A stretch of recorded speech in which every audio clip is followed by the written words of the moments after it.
Здравствуйте, самые лучшие зрители! Меня зовут Полина.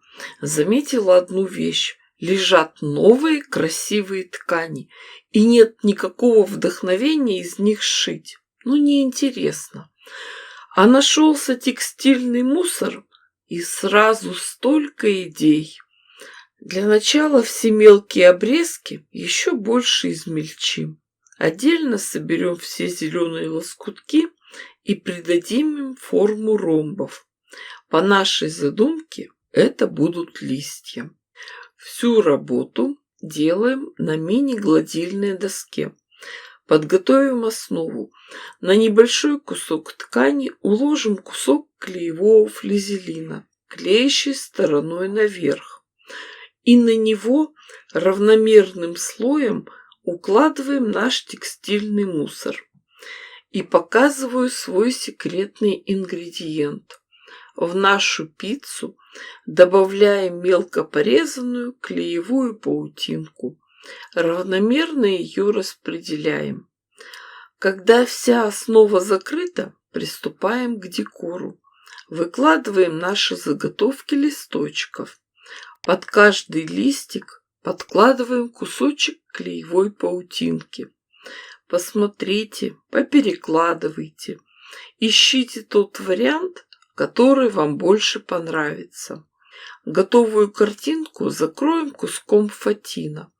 Это может быть и тюль, и органза, любая прозрачная ткань. Помните, были детские платьишки с пышными юбками?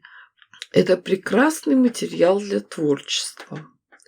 После этого композицию закроем куском влажной марли и хорошенечко все пропарим горячим утюгом с паром. Как работать? Поставили утюг и держим его несколько секунд на одном месте. Потом переставляем на следующий участок. Дожидаемся полного остывания ткани и уже после этого убираем марлю. Для лучшего сцепления всю заготовку можно сколоть булавочками. А уже после этого приступаем к стежке. Здесь очень важно, чтобы все полотно лежало ровно, на одной плоскости с игольной пластиной. У меня простая бытовая швейная машинка. Воспользуемся самодельным приставным столиком. При работе за швейной машинкой первым делом прошьем заготовку по периметру. Работаю я с обычной стандартной лапкой. Шью прямым и обратным ходом. У листочков прошиваем центральную и боковые жилки. И рисуем контур. Ничего сложного в этом нет.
Самое главное в творчестве – говорить себе: я не ботаник, я художник, и все прекрасно получится.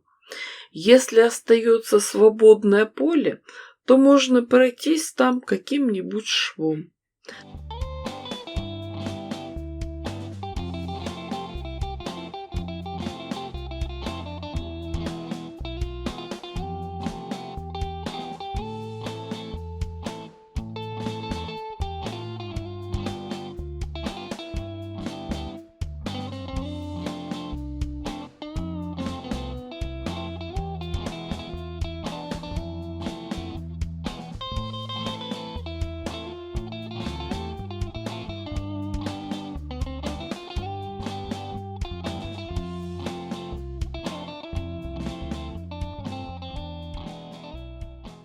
Девочки, дорогие мои, хочу сообщить вам новость. Сейчас создала канал на Бусти. За символическую плату вам будут доступны новые видео и подборка лучших мастер-классов. Все это в хорошем качестве и без рекламы. Это дает вам возможность финансово поддержать канал в наше нестабильное время. Буду очень благодарна за поддержку. Когда все готово, промеряем заготовку и отрезаем лишнюю ткань. И остается самая малость. Верхний край нашей пиццы обработаем бейкой, а потом к ней пришьем молнию. Другую сторону молнии закроем просто двойной полоской ткани. Обратную сторону мы сделаем из куска плотной прозрачной пленки. Вырежем ее такого же размера, что и лицевая часть. А потом всю конструкцию обошьем по краю бейкой. Как пришивать бейку уже не раз показывала и рассказывала на своем канале.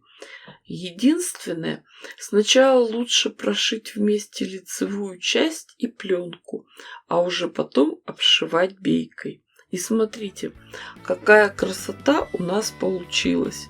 Мне это напоминает ветку рябины на фоне неба и бабье лето. Эта косметичка очень функциональная. Она прозрачная и вместительная, и вы легко увидите ее содержимое. Очень быстро найдете в ней нужную вещь. Девочки, дорогие мои, вы же понимаете, что я дала вам идею. Шейте, творите, вытворяйте. Не ждите чудес, чудите сами. Подписывайтесь на все мои соцсети. Ставьте классы, пишите комментарии. С вами была Полина. Всем пока-пока и до скорых встреч.